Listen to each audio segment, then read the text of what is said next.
Teaching मित्रा के YouTube channel में आप सभी का स्वागत है। आज के इस सेशन में हम उपस्थित हैं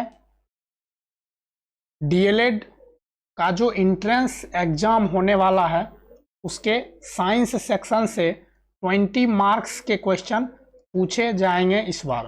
तो इससे हम फास्ट रिवीजन करेंगे 10 क्वेश्चन का और 4 ऑप्शन का हम आपको उससे जुड़ी सारी फैक्ट जो भी होगी वो हम आपको बताते चलेंगे। तो आइए हम स्टार्ट करते हैं। इससे पहले यदि अभी तक आपने हमारे इस चैनल को सब्सक्राइब नहीं किए हैं तो एक बार सब्सक्राइब करके बेल आइकन को ज़रूर दबा लें और अपने दोस्तों में एक बार शेयर कर दें ताकि आपके साथ साथ आपके दोस्तों तक भी हमारा यह वीडियो पहुंच सके। और हमारा यह टॉपिक कैसा लगा आपको, आप हमें कमेंट करके ज़रूर बताएं। तो चलिए चलते हैं आज का पहला क्वेश्चन। पीसी कल्चर का संबंध किससे है? पीसी कल्चर, यहाँ पे आपको ऑप्शन 4 दिया गया है। रेशम कीट पालन, कवकों का अध्ययन, मत्स्य पालन का अध्ययन, फलों का अध्ययन। तो रेशम कीट का जो पालन का अध्ययन होता है वो सेरीकल्चर कहलाता है। कवकों का अध्ययन जो है वो माइकोलॉजी कहलाता है और फलों का अध्ययन जो है वो पोमोलॉजी कहलाता है। पोमोलॉजी कहलाता है। अब मत्स्य का अध्ययन जो कि पीसी कल्चर कहलाता है। आप इसको इस तरह से भी याद रख सकते हैं कि जब हम मछली बनाते हैं भोजन के रूप में तो मसाला को पीस कर इसमें डालते हैं, तो पीसी कल्चर, यहाँ से आप इसको कनेक्ट करके इसे याद रख सकते हैं। अगला क्वेश्चन है, पौधों को नाम देने वाला विज्ञान क्या कहलाता है? पौधों को नाम देने वाला विज्ञान अर्थात नाम जो है, नामकरण करने वाला विज्ञान क्या कहलाता है? तो वर्गीकरण, पहचान, नामकरण और वर्गीकी। तो यह जो होगा आपका, यह होगा वर्गीकी। अब अगला क्वेश्चन है, कोशिका के वैज्ञानिक अध्ययन को कहा जाता है। कोशिका का जो वैज्ञानिक अध्ययन होता है उसको क्या कहा जाता है? तो कोशिका का जो वैज्ञानिक अध्ययन होता है उसको साइटोलॉजी कहा जाता है। अब है दूध का दही जमना किसका परिवर्तन है? दूध से दही का जमना, सबसे पहले हम आपको दो चीज बताते हैं। एक तो है भौतिक परिवर्तन और दूसरा है रासायनिक परिवर्तन। तो भौतिक परिवर्तन जो होता है इसमें उसके स्टेट में चेंज होता है, उसके गुण में परिवर्तन नहीं होता है। जैसे कि मोम का पिघलना, मोम पिघलने के बाद उसका जो फिजिकल रूप है वो चेंज हो जाता है लेकिन उसका केमिकल प्रॉपर्टी बना हुआ रहता है। फिर हम पिघले हुए मोम से जो है उसको मोमबत्ती तैयार कर सकते हैं। लेकिन रासायनिक परिवर्तन जो होता है इसमें फिजिकल परिवर्तन भी होता है और केमिकल चेंज, उसका जो गुण का परिवर्तन है वो भी हो जाता है। तो ये आप समझ गए कि भौतिक परिवर्तन और रासायनिक परिवर्तन क्या होता है। अब यहाँ पे है दूध का दही जमना। तो दूध का दही जमना, लेकिन दही से हम दूध नहीं बना सकते हैं। तो ये जो भौतिक परिवर्तन होता है ये रिवर्सिबल होता है और ये नॉन रिवर्सिबल होता है, अर्थात यह अनुत्क्रमणीय नहीं होता है। यह जो है जिस चेंज में बदला उधर से फिर पहले की अवस्था में भी वो आ गया, लेकिन ये ऐसा नहीं होता है। तो यहाँ पे दूध का दही जमना रासायनिक परिवर्तन कहलाएगा। अब अगला क्वेश्चन देखते हैं। अगला क्वेश्चन है, दूध के दही के रूप में जमने का क्या कारण है? तो दूध से जो दही बनता है तो क्यों बनता है? तो सबसे पहले तो हम लोग क्या करते हैं, दूध को गर्म करते हैं, इतना गर्म करते हैं जो कि उसमें हम लोग का हाथ जो है देने के बाद जले नहीं। फिर उसमें हम कुछ दही का अंश मिलाते हैं। तो ये जो दही का अंश होता है इसमें दही के जीवाणु पाए जाते हैं। इसको बोलते हैं लैक्टो बैसिलस। ये जीवाणु जो होते हैं ये हमारे लिए महत्वपूर्ण होते हैं, हमें नुकसान नहीं देते हैं, लेकिन हमें हमेशा फ्रेश अर्थात ताज़ा दही खाना चाहिए।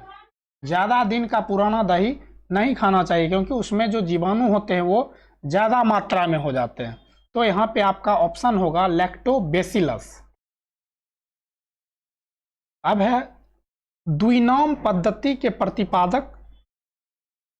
द्विनाम पद्धति के प्रतिपादक हैं, तो द्विनाम पद्धति के जो प्रतिपादक हैं वो हैं लिनियस। यहाँ पे 4 ऑप्शन और दिया गया। तो थियोफ्रेस्टस, थियोफ्रेस्टस जो हैं वो वनस्पति विज्ञान के जनक हैं। उसके बाद अरस्तु, इनके बारे में आप जानते ही होंगे, ये जीव विज्ञान के जनक हैं। एरिस्टोटल जीव विज्ञान के जनक हैं।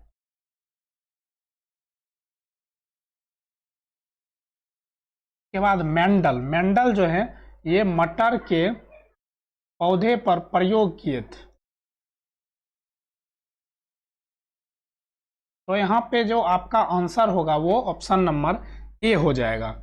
अब है अगला प्रश्न, कवक की कोशिका भित्ति बनी होती है। तो ये जो कवक होती है इसकी जो कोशिका भित्ति बनी होती है ये किससे बनी होती है? तो इसको याद रखना है, क से कवक और क से आपको काइटिन।